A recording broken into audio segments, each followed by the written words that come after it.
Hello students, class 12 chapter first composite functions में अपन ने सबसे पहले फंक्शन के बारे में पढ़ा था और उसके बाद में अपन ने टाइप्स ऑफ फंक्शन पढ़े थे। टाइप्स ऑफ फंक्शन में अपन ने दो टाइप्स पढ़ लिए थे, एक तो पढ़ लिया था वन वन फंक्शन और दूसरा पढ़ लिया था मैनी वन फंक्शन। अपन ने ये सीखा था कि या तो फंक्शन वन वन होगा या मैनी वन फंक्शन होगा, ठीक है ना। या तो फंक्शन वन वन होता है या मैनी वन होता है। वन वन तो कब होता है? जब डिफरेंट एलिमेंट्स के डिफरेंट इमेज हो, ठीक है ना। डिफरेंट एलिमेंट्स के डिफरेंट इमेज हो। सेट के हर एलिमेंट की इमेज तो होना जरूरी है, अगर मान लो इमेज ही नहीं है तो वो फंक्शन ही नहीं है। और क्या हो कि डिफरेंट एलिमेंट्स के डिफरेंट इमेज हो, तब तो फंक्शन वन वन। और मैनी वन कब होता था? जब क्या हो कि सेट ए के कम से कम दो एलिमेंट्स ऐसे हों, सेट ए के कम से कम दो एलिमेंट्स ऐसे हों जिनकी सेट बी में एक ही इमेज बन रही हो, तो उसको क्या बोलते हैं? अपन मैनी वन फंक्शन पढ़ते हैं, ठीक है। उसके बाद में देखो अपने पास में थर्ड नंबर आएगा फंक्शन का। टाइप्स ऑफ फंक्शन में जो थर्ड नंबर है वो है एक तो onto function. Onto function,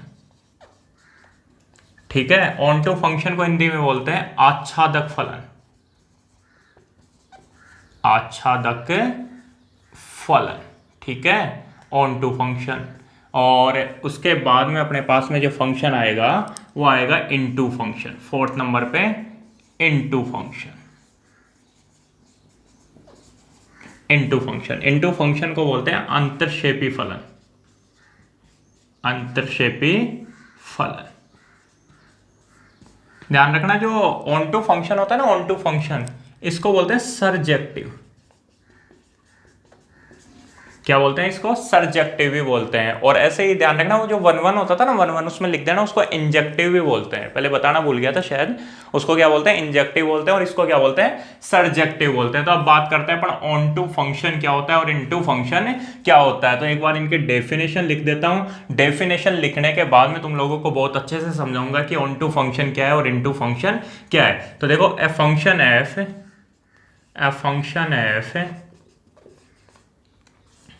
from set A to set B. A function f defined from set A to set B is called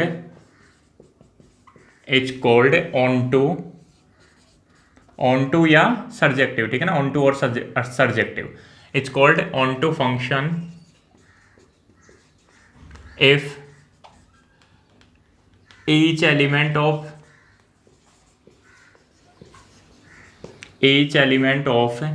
set B, each element of set B, यहाँ लिखा हुआ set B have at least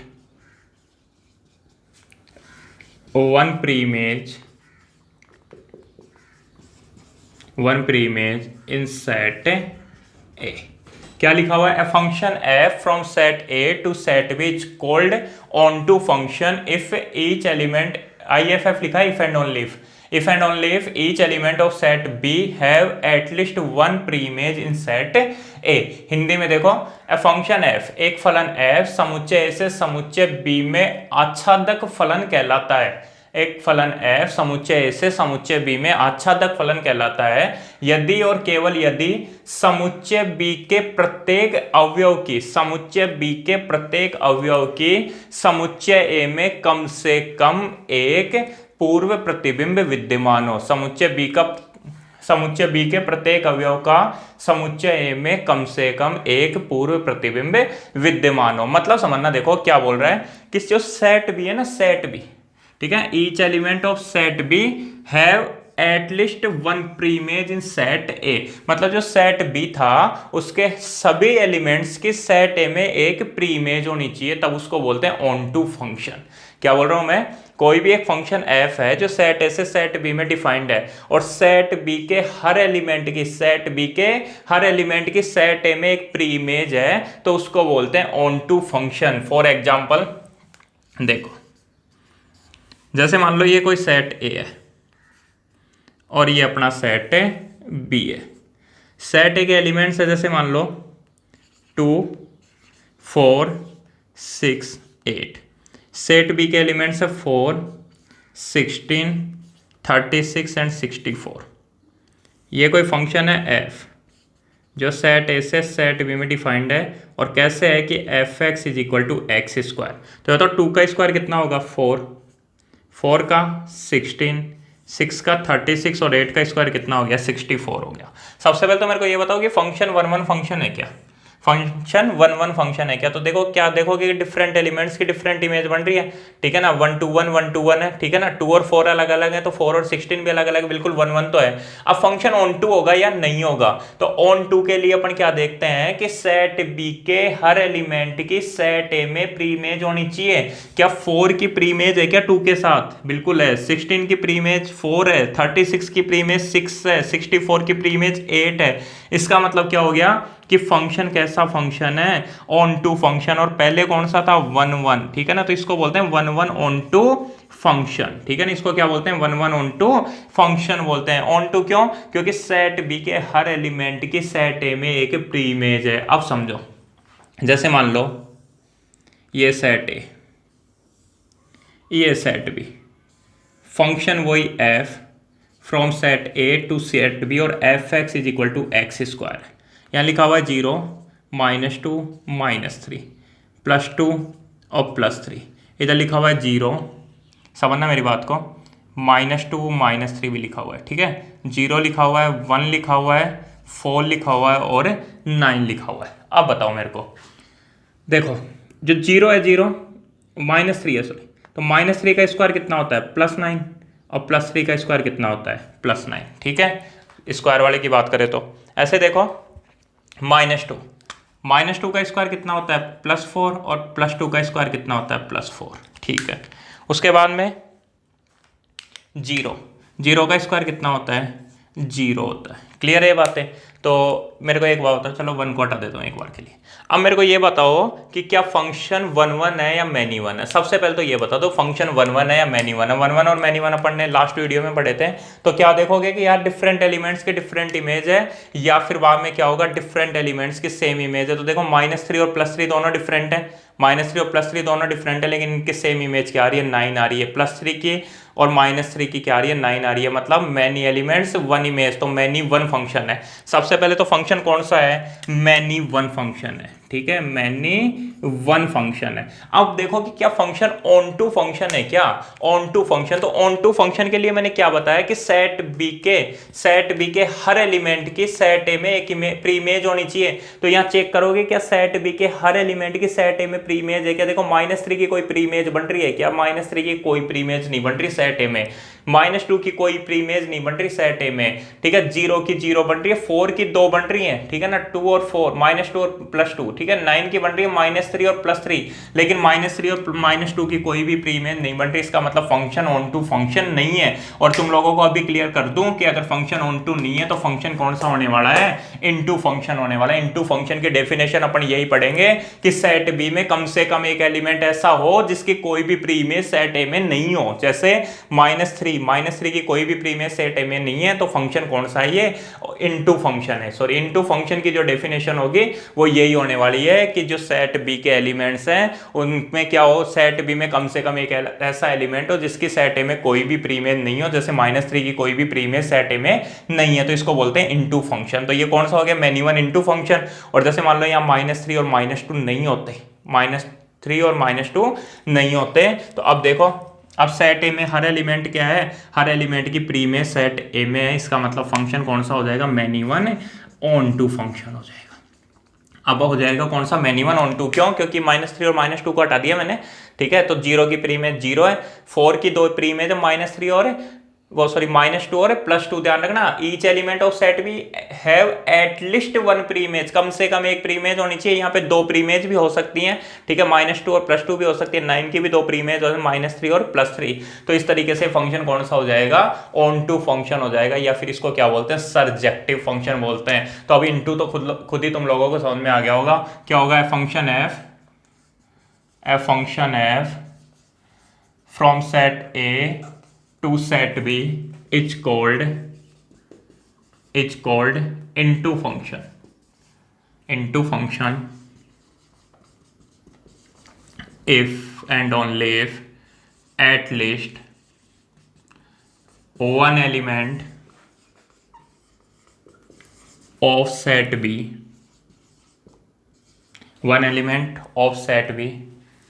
not has a प्रीमेज in set A. A function f from set A to set B is called into function if and only if at least one element of set B not as a pre-image in set A. कम से कम set B में एक element ऐसा हो जिसकी set A में कोई भी pre image नहीं हो। जैसे एग्जांपल देखो, ये कोई सेट A है और ये कोई सेट B है।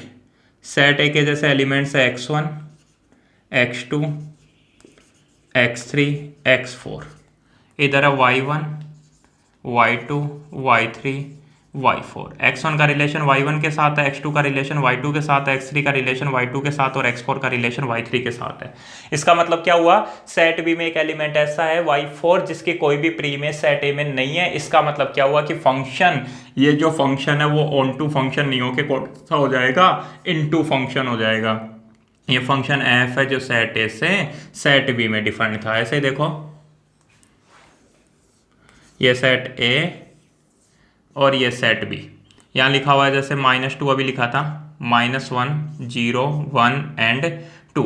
यहाँ पे लिखा हुआ है जैसे 0, 1, 4, -1, -4। तो -2 का रिलेशन 4 के साथ, +2 का रिलेशन 4 के साथ, -1 का स्क्वायर 1, ठीक है ना, स्क्वायर वाला रिलेशन है, +1 का स्क्वायर 1, 0 का स्क्वायर 0, ठीक है। फंक्शन एफ है जो सेट ए से सेट बी में डिफाइंड है और कैसा है, f x is equal to x square है। तो क्या फंक्शन 1 1 होगा या मैनी 1 होगा, तो देखोगे तो मैनी 1, ठीक है ना, मैनी एलिमेंट्स 1 इमेज। तो फंक्शन कैसा है, मैनी 1 है। सबसे पहले तो कौन सा है, मैनी 1 है। नहीं दिख रहा होगा तो भी शायद समझ में तो आ गया होगा मैं क्या बताना चाह रहा हूँ। यहाँ भी तुम लोगों को दिखा नहीं होगा ना, तो समझ में तो आ गया होगा क्या बता रहा हूँ ना। तो मैनी 1 तो है और फंक्शन ऑन टू है कि इन टू है, तो चेक करो यार, सेट बी के हर एलिमेंट की प्री इमेज है क्या, नहीं है। -4 और -1 की कोई प्री इमेज नहीं है। इसका मतलब कैसा है, इनटू फंक्शन है। मैनी 1 इनटू फंक्शन है। ये कौन सा था, मैनी 1। जैसे मान लो, एक सेकेंड, x3 का रिलेशन किसके साथ होता, y3 के साथ, x4 का y4 के साथ और यहाँ y5 और लिख लेना। तो y5 की कोई प्री इमेज नहीं है, तो कौन सा फंक्शन है, 1 1 हो गया ना। तो 1 1 क्योंकि 1 एलिमेंट 1 इमेज, तो 1 1 और कौन सा फंक्शन हो गया, इनटू फंक्शन हो गया। शायद दिख रहा होगा, शायद नहीं दिख रहा होगा, मेरे को समझ में नहीं आ रहा, लेकिन कोई दिक्कत नहीं, समझ रहे होंगे कि क्या बोल रहा हूँ। एग्जाम्पल भी खुद लिख सकते हो, ऐसी कोई दिक्कत नहीं है, क्योंकि 11th क्लास में बहुत अच्छे से पढ़ रखा है तुम लोगों ने। तो ऑन टू और इनटू का मतलब समझ में आया क्या। ऑन टू का मतलब क्या होता था कि सेट बी के हर एलिमेंट की कम से कम सेट ए में एक प्री इमेज हो, ठीक है ना। सेट बी के हर एलिमेंट की सेट ए में कम से कम एक प्री इमेज हो। और इनटू फंक्शन का मतलब क्या होता था कि सेट बी का एक एलिमेंट ऐसा हो जिसकी सेट ए में कोई भी प्री इमेज नहीं हो। सेट बी में कम से कम एक ऐसा एलिमेंट हो जिसकी सेट ए में कोई भी प्री इमेज नहीं हो, तो उसको क्या बोलते हैं, इनटू फंक्शन बोलते हैं। सीधी सी बात बोलूं तो सेट, जैसे फंक्शन क्या होता था जब सेट ए में कोई भी एलिमेंट नहीं बचे, पहली कंडीशन क्या थी कि सेट ए में अगर कोई भी एलिमेंट बच जाता तो उसको फंक्शन ही नहीं बोलते थे। और अगर सेट बी का कोई भी एलिमेंट भी नहीं बचे ना, सेट ए के हर एलिमेंट की भी, सेट ए के हर एलिमेंट की सेट बी में हर एलिमेंट के साथ में कोई ना कोई क्या हो, रिलेशन हो, मतलब सेट बी में भी कोई नहीं छूटेगा, तो उसको क्या बोलते हैं, ऑन टू फंक्शन। इस घर में तो सारे थे, इस घर में भी कोई नहीं बचना चाहिए, ठीक है। यहाँ पे भी क्या हुआ, देखो सारे के सारे एलिमेंट्स की प्री इमेज है, सभी एलिमेंट्स के प्री इमेज है। प्री इमेज दो भी हो सकती हैं, लेकिन इमेज केवल और केवल एक ही होनी चाहिए। सेट ए के एलिमेंट की सेट बी में इमेज क्या होनी चाहिए, केवल एक ही होनी चाहिए, लेकिन प्री इमेज तो दो भी हो सकती हैं। तो यहाँ पे क्या बोल रहा हूँ, देखो यहाँ भी सेट बी में कुछ नहीं बचा तो उसको ऑन टू फंक्शन, लेकिन यहाँ बच गया, कौन बच गया, y5 बच गया, y5 बच गया तो इनटू फंक्शन। यहाँ पे बच गया, कौन बच गया, यहाँ पे -1 और -4 बच गया, तो कौन सा फंक्शन, इनटू फंक्शन। मतलब सेट ए में तो कुछ बच गया तो वो फंक्शन ही नहीं है, और सेट बी में अगर कुछ बच गया तो उसको इनटू फंक्शन बोलेंगे, और सेट बी में कुछ नहीं बचा तो उसको ऑन टू फंक्शन बोलेंगे। देखो एक डेफिनेशन लिख रहा हूं जो अपन काम में लेंगे, उसको समझना। फिर अगर कोई भी फंक्शन ऑन टू फंक्शन है, कोई भी फंक्शन ऑन टू फंक्शन है तो क्या होगा, लिखोगे यहाँ पे function f is called onto function if, ठीक है। इतना लिख लेना, एक फलन f ऑन टू फंक्शन का मतलब आच्छादक फलन कहलाता है यदि, ठीक है, कब कहलाएगा, codomain of f equal to range of f। ये बहुत इंपॉर्टेंट है, codomain of f equal to range of f। f का सहप्रांत बराबर एफ का परिसर होना चाहिए, ठीक है ना। एफ का सहप्रांत बराबर एफ का परिसर, codomain of f equal to range of f, तब तो फंक्शन कौन सा, ऑन टू। और अगर codomain of f is not equal to range of f, तो फंक्शन क्या होगा, इनटू फंक्शन होगा। कैसे, देखो समझो। कोडोमेन कोई भी फंक्शन है एफ, कोई भी फंक्शन है जो सेट ए से सेट बी में डिफाइंड है, तो इस सेट ए को तो बोलते हैं डोमेन और सेट बी को क्या बोलते हैं, कोडोमेन बोलते हैं। सेट ए को तो क्या बोलते हैं, डोमेन, और सेट बी को क्या बोलते हैं, कोडोमेन। तो अब देखो मैंने रेंज भी बताई थी, रेंज का मतलब सेट ऑफ इमेजेस, इमेजेस का सेट, जो भी इमेज बनेंगी, प्रतिबिंब जो भी होंगे उनका समुच्चय। तो ये बताओ यहाँ पे कोडोमेन क्या है, तो कोडोमेन क्या है, सेट बी है। कोडोमेन क्या है, सेट बी है। और मैं पूछूं रेंज क्या है, तो रेंज देखो 4, 16, 36 और 64 चारों ही आएंगे ना। क्यों, क्योंकि ये चारों ही क्या है, किसी न किसी एलिमेंट की इमेज है। इसका मतलब क्या हुआ, कोडोमेन और रेंज इक्वल हो जाएगी। कोडोमेन पूछूंगा तो भी सेट बी, और रेंज पूछूंगा तो भी पूरी सेट बी। यहाँ पे कोडोमेन देखोगे तो कोडोमेन तो सेट बी, और रेंज पूछूंगा तो 049 मतलब वही सेट बी। इसका मतलब ये क्या होगा, कोडोमेन और अगर रेंज इक्वल है तो फंक्शन कौन सा होगा, ऑन टू। क्यों, क्योंकि यार जैसे मान लो यहाँ -2 होता तो सेट बी में तो -2 आता, -2 049, लेकिन रेंज में नहीं आता। रेंज क्या होते, 049। तब सेट बी और ये दोनों इक्वल नहीं होते, और इक्वल नहीं होते तो उस फंक्शन को अपन बोलते हैं इनटू फंक्शन। लेकिन यहाँ पे कुछ रहेगा ही नहीं, और कुछ रहेगा नहीं तो क्या होगा, कोडोमेन और रेंज इक्वल होगी, और कोडोमेन और रेंज इक्वल होगी तो उस फंक्शन को क्या बोलते हैं अपन, ऑन टू फंक्शन बोलते हैं। जैसे यहाँ पे समझो, यहाँ कोडोमेन की बात करूं, कोडोमेन की बात करूंगा तो कोडोमेन तो अपना पूरा सेट बी, कोडोमेन तो क्या हो गया, पूरा सेट भी y1 y2 y3 y4 y5। लेकिन रेंज की बात करूं तो रेंज में चेक करो ना यार, इमेज क्या क्या बन रही है, y1 y2 y3 और y4। तो क्या सेट बी और ये इक्वल है क्या, सेट बी में तो y1 से लेके y5 तक आ रही है, लेकिन इसमें y1 y2 y3 और y4 ही आ रही है। तो ये दोनों इक्वल नहीं है, और दोनों इक्वल नहीं है तो ये फंक्शन कैसा हो जाएगा, इनटू फंक्शन हो जाएगा। ऐसे देखो यहाँ पे कोडोमेन की बात करोगे तो -4 -1 0 1 4 मतलब पूरा सेट भी आएगा। लेकिन रेंज की बात करोगे तो केवल क्या आएगा, 0 1 4 आएगा। केवल रेंज में क्या आएगा, 0 1 4। तो ये पूरा इसके इक्वल नहीं है और इसके इक्वल नहीं है, तो ये फंक्शन कैसा हो जाएगा, इनटू फंक्शन हो जाएगा। ये जो डेफिनेशन मैं बोल रहा हूं ना, कोडोमेन और रेंज अगर इक्वल है तो ऑन टू, और कोडोमेन और रेंज इक्वल नहीं है तो वो इनटू फंक्शन। यही डेफिनेशन अपन काम में लेने वाले हैं आगे जो अपने क्वेश्चंस आएंगे। मतलब फंक्शन को, किसी भी फंक्शन को ऑन टू या इनटू बताने के लिए अपन कौन सी डेफिनेशन काम में लेंगे, ये वाली जो डेफिनेशन बता रहा हूं, ठीक है। दूसरी बात, या तो फंक्शन ऑन टू होगा या फंक्शन इनटू होगा। जैसे फंक्शन या तो 1 1 होगा या मैनी 1 होगा, ठीक है। वैसे फंक्शन या तो ऑन टू होगा या फिर इनटू होगा। क्यों, क्योंकि या तो सेट बी में सभी एलिमेंट्स की प्री इमेज होगी, या सेट बी में कोई ना कोई एक ऐसा एलिमेंट बचेगा जिसकी कोई प्री इमेज नहीं होगी। ये दो ही केस हो सकते हैं, इसके अलावा कोई तीसरा केस नहीं हो सकता। या तो सेट बी में हर एलिमेंट की, ठीक है ना, वो जो दूसरा वाला घर है, या तो उस घर में सब जितने भी लोग रहते हैं उन सबका रिलेशन होगा सेट ए में, मतलब इस इधर वाले घर के साथ। या फिर हो सकता है कि इधर कोई ना कोई ऐसा एलिमेंट रहता हो, ठीक है, ऐसा एलिमेंट रहता हो जिसकी इधर कोई भी इमेज नहीं बन रही हो। दो ही केस हो सकते हैं, कोई तीसरा केस तो हो ही नहीं सकता ना। या तो सबका रिलेशन है, या कोई ना कोई ऐसा बच रहा है जिसका रिलेशन नहीं है, ठीक है। तो वो क्या हो जाएगा, फंक्शन अगर सबका रिलेशन है तो ऑन टू, सबका रिलेशन नहीं है तो इनटू फंक्शन। आ गई मेरी बात समझ में, ठीक है। कोई प्रॉब्लम है इसमें? जैसे मान लो स्टूडेंट्स, समझना मेरी बात को, तुम्हारा खुद का नाम और तुम्हारे रोल नंबर। जैसे कोई भी क्लास है तो क्लास में खुद का नाम और उसका रोल नंबर, तो एक होता है फंक्शन 1 1 है, मैनी 1 है, ऑन टू या इनटू है। तो समझना, जैसे मान लो कोई भी नाम है, जैसे लोकेश है, लोकेश का एक रोल नंबर होगा, कोई भी रोल नंबर जैसे एक है। जैसे मोहित है, मोहित के 5 रोल नंबर है।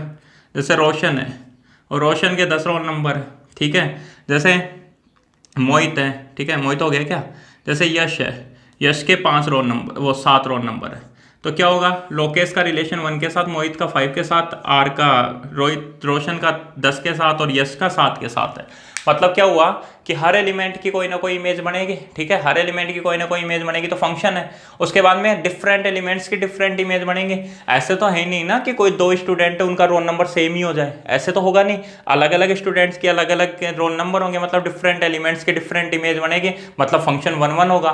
और क्या फंक्शन ऑन टू होगा क्या, बिल्कुल होगा। सेट बी में जैसे मान लो 1 से लेकर 40 तक के स्टूडेंट लिखे हुए, उसके बाद में मान लो गिनती नहीं है, ठीक है ना, मतलब 40 स्टूडेंट है तो इधर भी रोल नंबर 1 से 40 तक लिखे हुए, तो फंक्शन कौन सा इधर कौन सा हो जाएगा, फंक्शन ऑन टू फंक्शन हो जाएगा, ठीक है। आगे मेरी बात समझ में। तो इस तरीके से अपने को रिलेशन पहचान में आनी चाहिए। उसके बाद में अपन देखेंगे कुछ एक एग्जाम्पल्स, और उस एग्जाम्पल से अपन कोशिश करेंगे समझने की कि फंक्शन 1 1 कब होता है, मतलब सॉरी 1 1 तो पढ़ लिया अपन ने, 1 1 मैनी 1। अब अपन पढ़ेंगे फंक्शन को ऑन टू और इनटू, की फंक्शन ऑन टू कब होगा और फंक्शन इनटू फंक्शन कब होगा। लेकिन अभी तक जो मैंने समझाया है वो शायद तुम लोगों को अच्छे से समझ में आ गया होगा। ठीक है, अब देखो जैसे एक एग्जाम्पल है, ध्यान देना क्या क्या बोल रहा हूं, कुछ अलग बताऊंगा, वैसे तो बता रखा है 11th में वही चीज़ है। जैसे मान लो कोई फंक्शन है f जो सेट ए से सेट बी में डिफाइंड है, कोई फंक्शन है f जो सेट ए से सेट बी में डिफाइंड है, और वो सॉरी सेट ए से सेट बी छोड़ो, रियल नंबर से रियल नंबर में डिफाइंड है, रियल नंबर से रियल नंबर में डिफाइंड है। इसका मतलब इसका जो डोमेन है, डोमेन ऑफ f वो भी रियल नंबर है, और इसका जो कोडोमेन है वो भी क्या है, रियल नंबर है। अब बात करेंगे अभी थोड़ी देर में रेंज की। तो रियल नंबर से रियल नंबर में डिफाइंड है, और F x is equal to क्या है, 3x + 1। F x equal to क्या है, 3x + 1। तुम्हें क्या चेक करना है कि यार कोडोमेन और रेंज अगर इक्वल हो गई, कोडोमेन और रेंज अगर इक्वल हो गई तो फंक्शन कौन सा हो जाएगा, ऑन टू हो जाएगा। कोडोमेन और रेंज इक्वल नहीं हुई तो फंक्शन इनटू हो जाएगा। जैसे जैसे एक और लिख देता हूं, एक फंक्शन है f जो रियल नंबर में से रियल नंबर में डिफाइंड है, और F x is equal to है x²। एफ एक्स कितना है, x²। तो तुम्हें तो वही चेक करना है कि फंक्शन में कब कोडोमेन और रेंज इक्वल होगी और कब फंक्शन में कोडोमेन और रेंज इक्वल नहीं होगी। तो अब देखो ध्यान से, 3x + 1 है, 3x + 1, x कहां से बिलोंग करेगा, रियल नंबर से। x कहां से बिलोंग करेगा, रियल नंबर से, और आंसर भी क्या आने चाहिए, रियल नंबर। तो एक वो तो 3x + 1 के आंसर क्या आएंगे, रियल नंबर आ जाएंगे क्या। रियल नंबर का मतलब पॉजिटिव आंसर भी आने चाहिए, नेगेटिव भी आंसर आने चाहिए, और जीरो भी आंसर आने चाहिए। तो ये बताओ पॉजिटिव आंसर आएंगे क्या। थोड़ा सोचो यार, x की कोई वैल्यू है क्या, जैसे मान लो 1 रखा तुम लोगों ने, x की वैल्यू 1, तो 3 बन जा, 3 + 1 4 आ गया, प्लस का 4। -1 रखना, देखे -1, तो -1 रखोगे तो 3 × -1 कितना होता है, -3, और -3 + 1 कितना होता है, -2, तो नेगेटिव नंबर भी आ गया। और अगर मान लो -1/3 रख दोगे ना तो आंसर कितना आ रहा है, 0 भी आ रहा है। मतलब इसके नेगेटिव भी आंसर आएंगे, पॉजिटिव भी आंसर आएंगे, और जीरो भी आंसर आएगा। मतलब कैसे आंसर आएंगे, रियल नंबर आएंगे। ठीक है ना, नेगेटिव पॉजिटिव और जीरो मिलके ही क्या बनता है, रियल नंबर बनता है। इसका मतलब क्या हुआ, इसका मतलब ये हुआ कि जो फंक्शन है ना, फंक्शन, ठीक है, इसका मतलब फंक्शन का जो रेंज है ना वो क्या आ रही है, रियल नंबर आ रही है। और वो ही क्या था, कोडोमेन था। तो रेंज और कोडोमेन दोनों क्या आ गई, इक्वल आ गई। इसका मतलब फंक्शन कैसा है, ऑन टू फंक्शन है। यही सोचना है। यहां पे देखो, यहां क्या सोचना है यार तुम लोगों को, यहां देखना है यार फंक्शन x² है, x², लेकिन किसी भी नंबर का स्क्वायर करने पर तो हमेशा पॉजिटिव नंबर आने चाहिए। कैसे नंबर आने चाहिए, पॉजिटिव नंबर आने चाहिए, या फिर जीरो आता है, या तो जीरो आता है या फिर पॉजिटिव आता है। ये बताओ किसी भी नंबर का, किसी भी रियल नंबर बोल रहा हूं, किसी भी रियल नंबर का स्क्वायर करने पर x ध्यान रखना यहां से बिलोंग करेगा, y जो भी लेंगे वो यहां से बिलोंग करेगा। इतना ध्यान रखना है ना, x यहां से बिलोंग करेंगे और y यहां से, y का मतलब fx होता है ना, fx यहां से बिलोंग करेंगे। तुम्हें तो क्या सोचना है कि यार x का स्क्वायर करने पर क्या पॉजिटिव नंबर आते हैं, नेगेटिव आते हैं क्या। ठीक है, तो क्या सोचोगे यार, पॉजिटिव आते हैं या तो, या फिर जीरो आता है। नेगेटिव नंबर कभी भी नहीं आते, और नेगेटिव नंबर नहीं आते तो रियल नंबर थोड़ी आएंगे। मान लो यहाँ पे r की जगह लिखा हुआ था कि 0 + r+, मतलब जीरो और पॉजिटिव नंबर, तब तो क्या होता, कोडोमेन और रेंज इक्वल हो जाती। लेकिन अभी कोडोमेन तो क्या है, रियल नंबर, लेकिन रेंज क्या आएगी, ओनली पॉजिटिव नंबर और जीरो आएंगे, नेगेटिव नंबर नहीं आएंगे, और नेगेटिव नंबर नहीं आएंगे तो ये दोनों इक्वल नहीं होंगे। जैसे मान लो ये या -2, -1, +1, ठीक है, और +2, यहां भी -2 भी होगा, -1 होगा, रियल नंबर है, 1 भी होगा, 4 भी होगा, 9 भी होगा, 1.5 भी होगा। ठीक है, तो ये बताओ -2 का रिलेशन 4 के साथ, -1 का रिलेशन 1 के साथ, +1 का रिलेशन 1 के साथ, +2 का रिलेशन 4 के साथ। तो क्या बताओ ये -2 और -1 का रिलेशन किसी नंबर के साथ होगा क्या, कभी भी, कभी भी नहीं होगा यार। और कभी भी नहीं होगा तो क्या होगा, कोडोमेन और रेंज इक्वल नहीं होगी, और कोडोमेन और रेंज इक्वल नहीं होगी। इसका मतलब फंक्शन कौन सा होगा, इनटू फंक्शन होगा, ना कि ऑन टू फंक्शन होगा। अब देखो इसको कैसे करेंगे अपने एग्जाम में। देखो सबसे पहले क्या करना, जैसे मान लो f(x = 3x + 1 है, ध्यान देना क्या करना है। तो क्या करोगे ये जो 3x+1 है ना, इसको y के इक्वल मानोगे कि y किसके इक्वल है, 3x+1 के इक्वल है। y किसके इक्वल है, 3x+1 के इक्वल है, where x belongs to r and y belongs to r। ध्यान रखना x तो इस r से बिलोंग कर रहा है और y इस r से बिलोंग कर रहा है। x भी रियल नंबर है वो यहाँ पे और y भी कैसा है, रियल नंबर है। फिर यहाँ क्या करना, x की वैल्यू निकालना। अगर y is equal to 3x+1 है तो x की वैल्यू कैसे निकालोगे, देखो x इज इक्वल टू लिख दूं क्या, x इज इक्वल टू हो जाएगा y माइनस 1/3, +1 इधर आएगा तो -1/3। अब तुम्हें चेक करना है कि y -1/3 ये जो है वो क्या आएगा, ये किसके इक्वल है, x के इक्वल।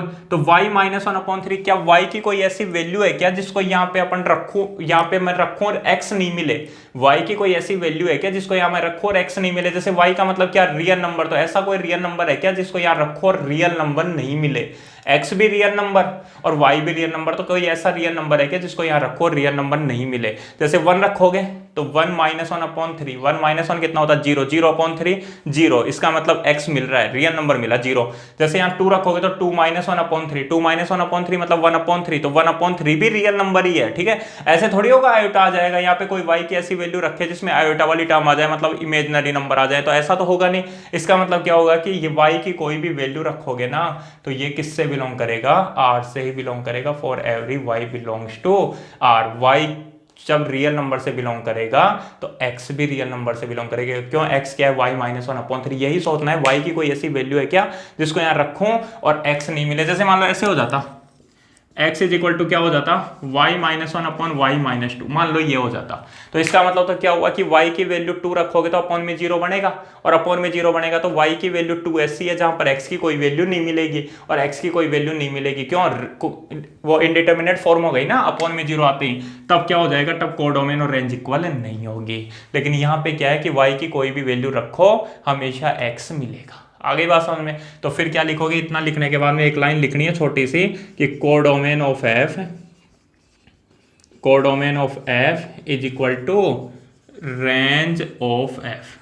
f का कोडोमेन उसकी रेंज के इक्वल है, therefore f is a onto function. f क्या है, ऑन टू फंक्शन। आगे बात समझ में। ऐसे देखो, एक फंक्शन है f जो रियल नंबर से रियल नंबर में डिफाइंड और fx इक्वल टू x² है। अभी थोड़ी देर पहले क्या बताया कि इसको क्या कर लो, y के इक्वल मान लो कि y is equal to x² है। y किसके इक्वल है, x² के। x कहाँ से बिलोंग करता है, डोमेन से, where x belongs to domain, domain का मतलब r and y belongs to codomain, codomain का मतलब ये r। तो y is equal to x² है, तो मैंने क्या बताया, किसकी वैल्यू निकालो यार, x की। तो y अगर x² के इक्वल होगा तो x इज इक्वल टू तो √y हो जाएगा ना, x किसके इक्वल हो जाएगा, √y के। तो क्या अब y की ऐसी वैल्यू है क्या जिसके लिए x नहीं मिले, मतलब y क्या है, रियल नंबर, तो कोई ऐसा रियल नंबर है क्या जिसको यहाँ रखो और x का मतलब भी क्या है, रियल नंबर नहीं मिले। x भी रियल नंबर है, y भी रियल नंबर है, तो सोचो ना यार, अगर y की वैल्यू 4 रखोगे तो आंसर 2 मिल जाएगा, ठीक है। लेकिन y की वैल्यू -4 रख दोगे तो √4 तो क्या होता है, 2 आयोटा होता है। √4 तो क्या होता है, 2 आयोटा होता है, मतलब ये रियल नंबर नहीं मिलेगा, इमेजिनरी नंबर मिलेगा। रूट में y आ गया ना, तो y की वैल्यू नेगेटिव नहीं रख सकते, y की वैल्यू नेगेटिव रख दोगे तो x की वैल्यू नहीं मिलेंगी। इसका मतलब क्या हुआ, ये जो है वो रियल नंबर से बिलोंग नहीं करता, where y belongs to r। जब r से रियल नंबर थे तो ये हमेशा क्या होगा, रियल नंबर से बिलोंग नहीं करेगा। तो फिर एक लाइन लिखनी है, therefore codomain of f is not equal to range of f, therefore f is into function. अगर इक्वल नहीं आएंगे तो इनटू, और इक्वल आ जाएंगे तो ऑन टू फंक्शन। ये शायद तुम लोगों को थोड़ा बहुत समझ में आया होगा। अगर तुम लोगों को 50-60% भी समझ में आ गया ना, 50% भी अगर समझ में आ गया ये ऑन टू और इनटू, तो काफ़ी है, ठीक है। उसके बाद में जब अपन क्वेश्चंस करेंगे ना, क्वेश्चंस का आएंगे अपने पास में एक्सरसाइज 1.2 में, तब तुम्हारे को कुछ एक एग्जांपल्स और बताऊंगा, तो वहां पे तुम लोगों को अच्छे से समझ में आ जाएगा। अगर वहां भी समझ में नहीं आता है तो आप लोग बता देना मेरे को, ठीक है। तो अभी के लिए इसको 1-1, ठीक है, इसको यहीं छोड़ते हैं। इसके बाद में एक लाइन लिख देता हूँ। एक देखो 5वें नंबर पे क्या लिखोगे, जैसे 3rd और 4 लिख दिया ना, 5th नंबर पे लिखोगे 1-1 onto function, 1-1 onto function, ठीक है। 1-1 ऑन टू फंक्शन को बोलते हैं बाइजेक्टिव, बाइजेक्टिव हिंदी में बोलते हैं एककी अच्छादक फलन। बाइजेक्टिव का मतलब इंजेक्टिव प्लस सर्जेक्टिव, इंजेक्टिव का मतलब बताया ना 1-1, और सर्जेक्टिव का मतलब ऑन टू, तो injective plus surjective is equal to bijective, ठीक है। और कोई भी फंक्शन 1-1 ऑन टू कहलाता है, ठीक है। 1-1 का मतलब एककी अच्छादक कहलाता है, कब, a function f from set A to set B is called 1 1 on to if एक फलन f समुच्चय A से समुच्चय B में एक की अक्षता कहलाता है यदि फर्स्ट f इज 1 1, f क्या हो 1 1 हो, और second f is onto, f11 भी और ऑन टू भी हो तो उसको क्या बोलते हैं 1 1 ऑन टू फंक्शन बोलते हैं। ये लिख लेना लास्ट में 5th नंबर पे। कोई भी जैसे ये फंक्शन है ना, ये fx equal to 3x plus 1, ये 1 1 भी है, ठीक है ना। fx1 is equal to fx2 करोगे तो x1 इक्वल टू x2 आएगा, करके देख लेना। तो फंक्शन 1 1 भी है और ऑन टू भी है। ऑन टू क्या है, क्योंकि डोमेन और रेंज इक्वल है तो 1 1 इसको क्या बोलेंगे अपन 1 1 ऑन टू फंक्शन बोलेंगे, दोनों बातों को मिला के। या फिर क्या बोलेंगे बाइजेक्टिव। बाइजेक्टिव क्यों, क्योंकि इंजेक्टिव भी और सरजेक्टिव भी। इंजेक्टिव का मतलब 1 1 है और सरजेक्टिव का मतलब ऑन टू है, तो injective plus surjective equal to bijective हो गया, ठीक है। तो इस तरीके से ये 5वां टाइप भी बता दिया। ऐसे ही फंक्शन फिर तो खूब सारे बनते हैं, जैसे 1 1 ऑन टू हो गया, वैसे 1 1 इंटू, 1 1 इंटू का मतलब फंक्शन 1 1 और इंटू हो। ऐसे ही क्या होता है many 1 onto, many 1 onto का मतलब मैनी 1 भी और ऑन टू भी हो। ऐसे मैनी 1 इंटू मतलब मैनी 1 भी और इंटू भी हो, लेकिन अपने काम का क्या है 1 1 ऑन टू है, इसको क्या बोलते हैं और बाइजेक्टिव फंक्शन भी बोलते हैं। Bijective equal to injective plus surjective. और ये बात अपन ने सीख रखी है कि किसी भी फंक्शन का इनवर्स केवल तभी पॉसिबल होता है जब फंक्शन क्या हो बाइजेक्टिव फंक्शन हो, मतलब 1 1 भी हो और ऑन टू भी हो। इनवर्स फंक्शन बोलते किसको है, ठीक है। वो सारी बातें जब अपन एक्सरसाइज करेंगे, नेक्स्ट एक्सरसाइज 1.2 उस टाइम पे समझाऊंगा। तो अभी के लिए ठीक है, ये इतना ही बेसिक बता दिया तुम लोगों को, जो भी था उसको रिवाइज कर दिया 11th क्लास का। अब अपन स्टार्ट करेंगे नेक्स्ट वीडियो से अपने कॉम्पोसाइट फंक्शन, जो अपने चैप्टर का नाम है ना कॉम्पोसाइट फंक्शन। तो यहाँ से तुम्हारा चैप्टर शुरू हो जाएगा।